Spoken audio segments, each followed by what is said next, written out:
Previously on Transformers University, we went back to 1984 and took a look at the breadth and scope of the 1984 toy line, cartoons, comics, and more, all to understand the great impact the Transformers brand has had on pop culture.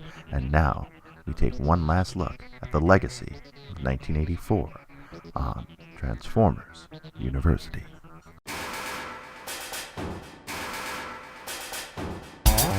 Hello, my friend, and welcome to episode number 12 of Transformers University. And this time, we are wrapping up the first full year of Transformers with the legacy of 1984. And in this episode, I'm just gonna ramble, really, about a few things. Things I think are interesting that come out of 84, and things we never got as of this recording, and some of the characters and toys that could use an update since 84 and in some other form. And now, please be advised, I am only talking about official Transformers product, either produced by Hasbro or a licensee of Hasbro. As many of you may know who know me, I don't do the third-party thing, the unlicensed third-party thing. I do feel it is intellectual property theft in a lot of ways. I do feel third-party companies are inherently lazy and not doing the work to build a following around their product without stealing from Transformers and from Hasbro. So with that in mind, please do realize that I am only talking official product here. But, the legacy of 1984 carries on to today. Into even, next year. We're quickly coming up on the 35th anniversary of the launch of the line in 1984, and nothing is more evident than that. In June, we are going to see the Netflix series The Toys That Made Us release their Transformers episode, and I am very much looking forward to that, and I hope all of you are as well. That's available on Netflix. First 4 episodes are out now. You can learn all about Star Wars, Barbie, Masters of the Universe, and G.I. Joe. I still have to watch 2 of those episodes, but the ones I did watch were fantastic. In 84, we also got a lot of the core of the Transformers brand, not just the robots that transform into other things, but the alien robots who transform into other things and end up on Earth as the overall and overarching concept is repeated again and again each time Transformers reboots, for the most part. And what's interesting about that is that in coming up in 2019, if you were part of our Toy Fair coverage, then you probably learned the next generation's toy line, the current one of the current toy lines out on shelves right now, is going to move from the Prime Wars trilogy to the War for Cybertron trilogy, not to be confused with the video game from a few years back of the same name, minus the word trilogy.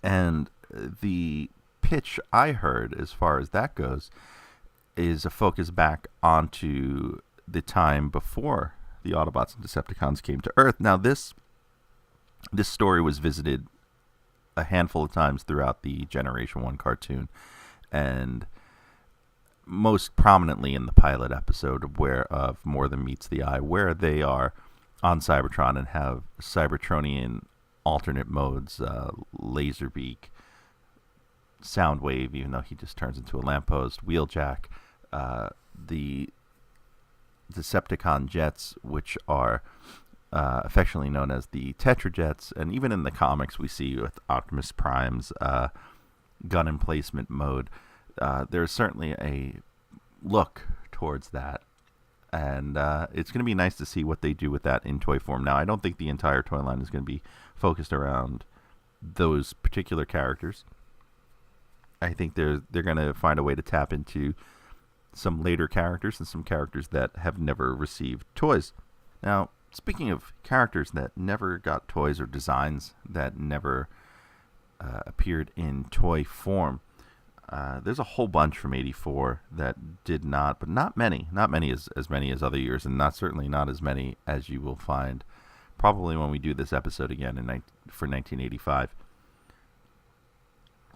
I think the biggest, most glaring one character to never, ever get any sort of official toy is Sparkplug Witwicky. He has never gotten a version of his toy, his cartoon or comic book self, done in toy form now. Spike has a number of times. This past year, Chip Chase finally came off the list of characters that have never gotten a toy. He was included with Masterpiece Sunstreaker, and you can check out my review on YouTube for that toy.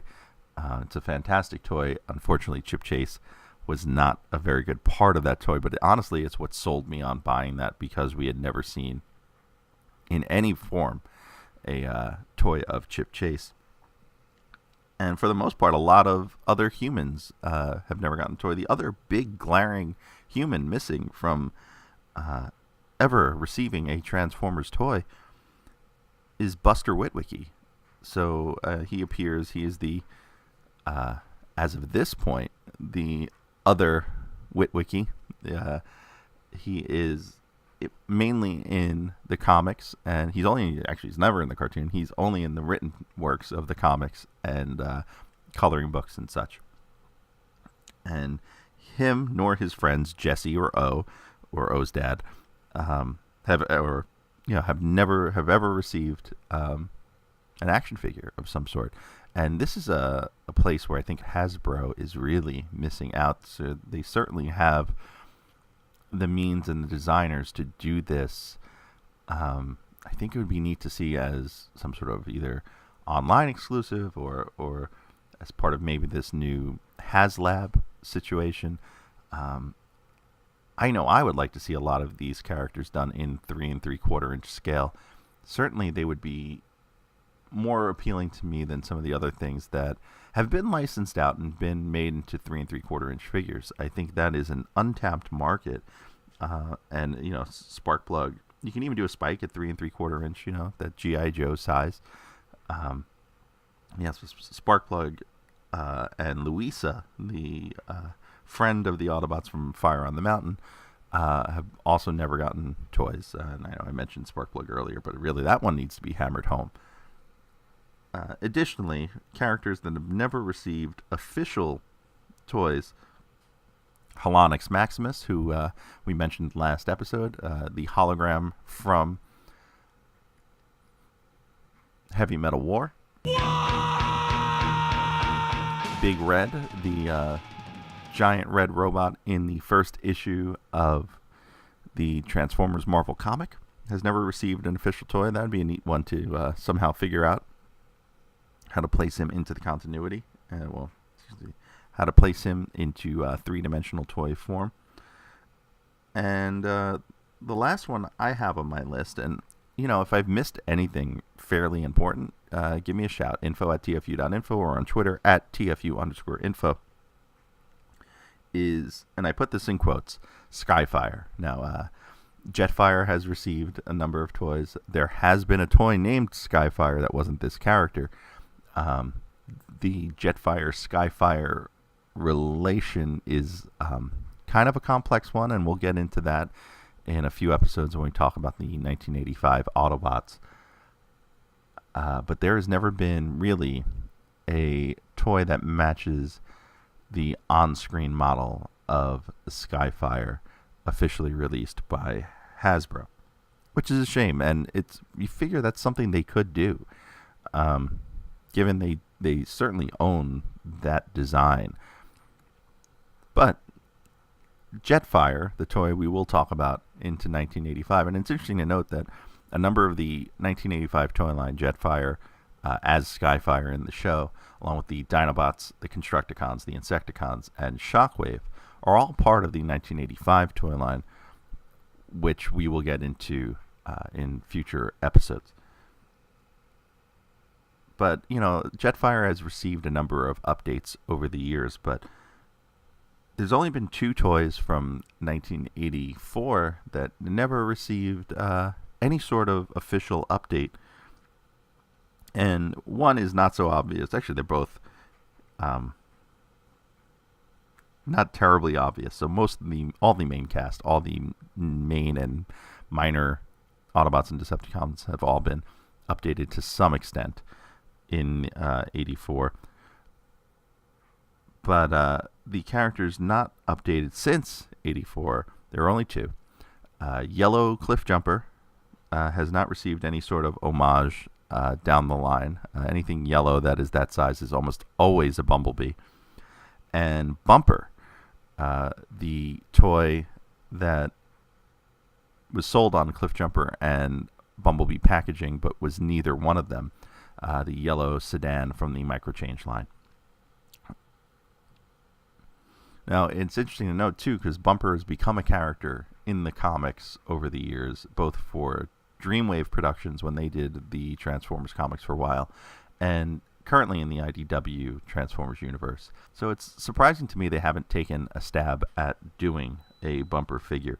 But they are working their way through the Minibots in their Generations line, and they're running out of ones to do, so you never know. Here's to hoping Bumper is part of that. Now, if you follow the Masterpiece line that is done mainly by Takara Tomy and occasionally imported by Hasbro, most of the characters from 84 have been done, with a few exceptions, most of which are the Minibots. So Bumblebee and Red Bumblebee were both done in Masterpiece form. However, Brawn, the aforementioned Bumper, Cliffjumper, and Yellow Cliffjumper, Gears, and Huffer, as far as Minibots go, have never been done in Masterpiece form by Takara Tomy. And for the... Oh, and Windcharger as well. And for the cars, there are only 4 Autobot cars from 84 that have yet to get the Masterpiece treatment. Jazz, Mirage, Trailbreaker, and Hound. And it's interesting to note that those are kind of ones that would hang up a toy company trying to do those molds, because they look for things to make them into after the fact. They want to get their money's worth out of the tooling, so that usually means finding a way to make it into more than one toy. Now, Trailbreaker would be easy to do because ultimately you can do some sort of retooling into Hoist, as they do share a mold. However, Jazz and Mirage and Hound, Hound was made into a character, a secondary character, well after 1984. There was a version of him called Detritus, and a Decepticon at that. That was a brown version of the Hound toy. Now, Jazz has some repaint options as well that would probably make him appealing to being a Masterpiece toy. However, getting the license from Porsche to do that toy has been an obstacle for Takara Tomy and Hasbro. And Mirage, he is the least likely to get an official Masterpiece toy because there really are no other options to paint him into anything else. Possibly his red Diaclone color scheme. So pre-Transformers there was Diaclone, and there was a red Mirage available in that line. They would have to brand him a character, a new character, but that's been done a number of times already in the Masterpiece line, so it's entirely possible. But as you can see, we're talking about the possibilities of redoing characters from 35 years ago again, and a lot of these characters, your Optimuses, your Megatrons, the big 4 as people like to refer to them in this context, Optimus, Megatron, Bumblebee, and Starscream, and you could probably expand that out to 8 if you tack in Grimlock, Shockwave, Soundwave, and I'm going to throw Ironhide as that 8th one, but there's just about any Autobot car slots into that 8th spot. These characters have been done many times in 35 years, and will be continued to be done as time rolls on. So Transformers can be reintroduced to a new generation and reintroduced around the world.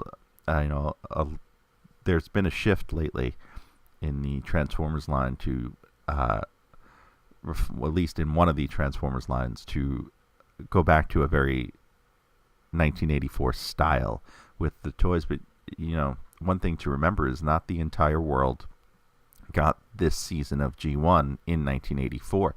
In fact, in doing my research for this, I believe it was Germany that didn't get this season of the show until the mid-90s. And there are parts of Asia, like China and like the Philippines and a number of other places, that weren't aware of Transformers until the Michael Bay films.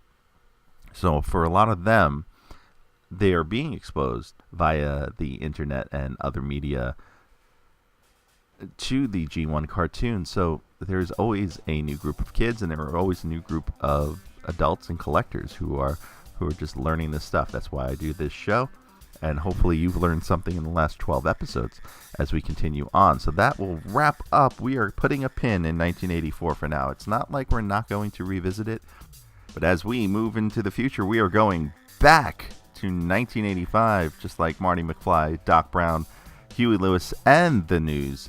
Shout out to Jason Kirk for our Huey Lewis and the News lyric battle on Twitter a few weeks ago.